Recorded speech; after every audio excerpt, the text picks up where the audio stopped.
One, start small.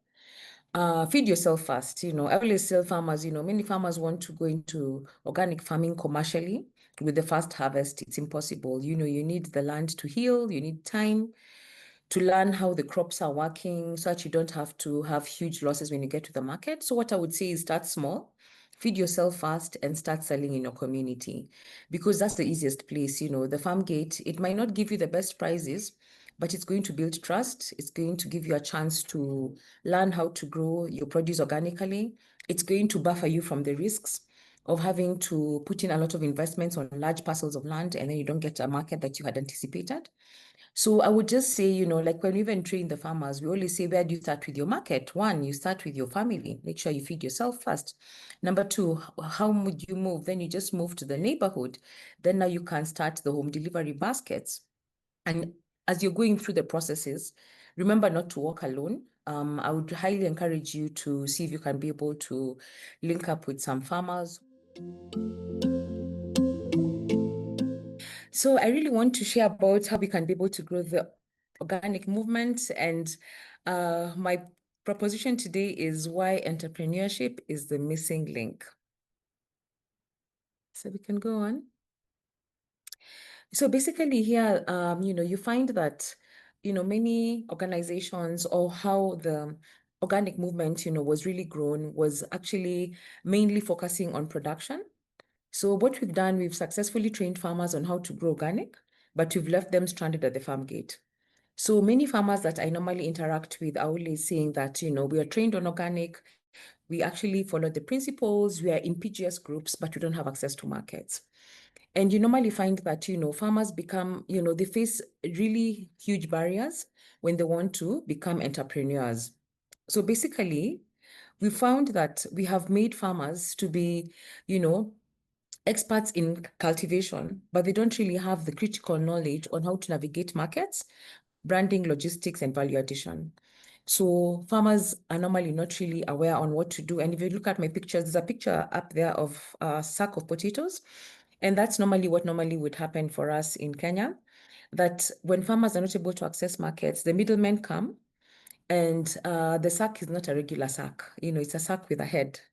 And they normally charge very poor prices. Say if that sack was meant to be like maybe like $200 for the sack, you'll find that they'll still add a head that has an extra maybe 40 kilos, and they'll still charge the $200 for the whole bag. And what we have done is that now the result is that the potential is wasted, and farmers are not able to access, like premium incomes, and the organic sector, it can't scale to meet the growing consumer demand. So for me, I just see that there's a very huge gap, from the whole food system. We used to call it the value chain, but now we're calling it more of the food system. When you think about the production, there's a huge gap. We're not really working on the other aspects of the food system, and now not thinking of how do we get this organic produce at the end of the food system, which is the consumer and the markets. Okay, next. So the solution, advocacy and capacity building. So for us in Kenya, I'm going to share our success story. We've been able to really have some good advocacy initiatives. And nationally, we actually have the National Agroecology Strategy that has actually been passed. That was in last year. And right now we have 2 counties, like districts, that have actually passed the agroecology policy. And this year we are slated to have 3 more passing the agroecology policy. So what we're just saying is that want to be able to create a conducive environment. And how do we do this? We're able to work with governments and policymakers to develop supportive regulations and incentives to make organic entrepreneurship attractive. In my slides, you can see up there, there's something written, policy brief, cultivating an enabling business environment for organic input sector in Kenya. And, we're actually working and pushing our advocacy initiatives with different organizations also within the country, just to see how we can be able to create this business environment, how we can be able to make the entrepreneurship space for organic and agroecology farmers very attractive. And, for this to happen, we really have to collaborate. And we need to be able to provide farmers with the tools, not just to grow the food, but then also how to sell it. And something exciting I also wanted to share today is that with IFOAM Organic Academy and Kenyan trainers, we're actually working towards a pilot to see how we can be able to help smallholder farmers access organic markets. And hopefully very soon, we are still working on it, still lots of work to be done. But we hope, one day we'll have actually a toolkit for smallholder farmers to be able to access markets. And this toolkit will be available globally through the IFOAM Academy. So I'm really excited that at Sylvia's Basket, we are actually pushing for advocacy, we are pushing for building the capacity, and we are moving from production to actually building capacity of farmers to access the markets. So next. So a case study. So basically, I want to share about my story as Sylvia's Basket. And when we started off, we really had a vision to connect farmers directly to conscious consumers. For myself, when I started farming, it was just on a small kitchen garden, and then we've been able to expand to a number of acres. But when we started off, I know we really struggled because we always had to sell our things at throwaway prices at the farm gate. And I said, if I'm going through this and I have exposure, I have education by God's grace, I'm able to have network and I'm able to talk to so many people, and yet I'm struggling to get a market. So what about the farmer who is down there? What about the farmer who doesn't have the networks, doesn't have the mobile phone, the smartphone to get the market? So for us, our vision is really to connect organic farmers with conscious consumers. And over the years, we've been able to grow, we've grown to a thriving business. We've overcome, like different barriers in terms of market awareness and distribution. As I said, we're now aggregating, and you can see in my slide on the right-hand side, there's someone saying Greenspoon, hello. So that is an online shop that we have here in Kenya. And Greenspoon has partnered with Sylvia's Basket. So they are our major aggregators. So basically, they're our major customers that buy in bulk. So we normally aggregate from smallholder farmers, send it to Greenspoon, and they're able to sell on their online shop. It's been working very well. We're actually moving about 5 tons of produce a month.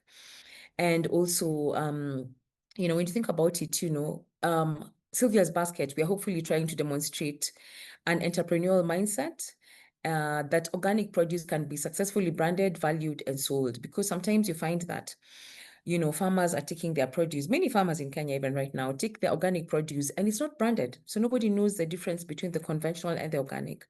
But we want to just share with the farmers that it's actually possible to do it. And also, want to be able to demonstrate at Sylvia's Basket that with an entrepreneurial mindset, that, we are actually able to get the smallholder farmers, get markets, grow their business, and actually have farming as a business. Many farmers, are very small, as I said earlier on, have not yet scaled, and this farming is almost like a hobby.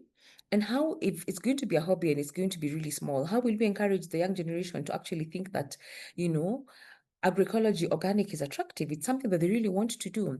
It will not happen. We have to be the ones to prove a concept. And let me just say this one thing real quick, like you find many times, when I started my journey, everyone asked me, prove it, prove it. So every time I've actually been proving the concept that it can work, moving from half an acre to, like 10, 15 acres, moving from 15 acres to having a retail shop.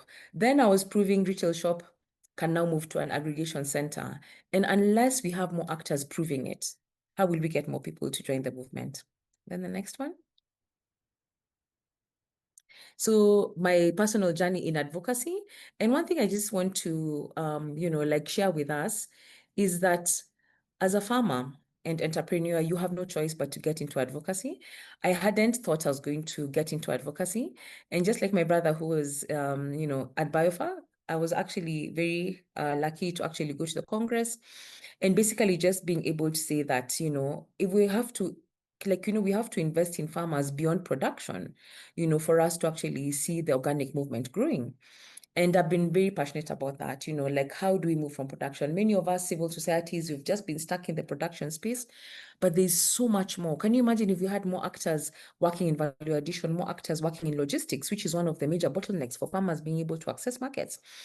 If you actually have other, actors working in processing, there's a lot of work to be done for all of us in this movement. And, we just have to move from production. And as I said about advocacy, the picture down there where I'm holding, like a bag of organic pesticides, I'm also, training farmers on the ground. I partner with like different organizations that are providing solutions to farmers that are safe and they're organic so that farmers can be able to transition. Many of us know that most farmers don't transition to organic because of the issue of pesticides.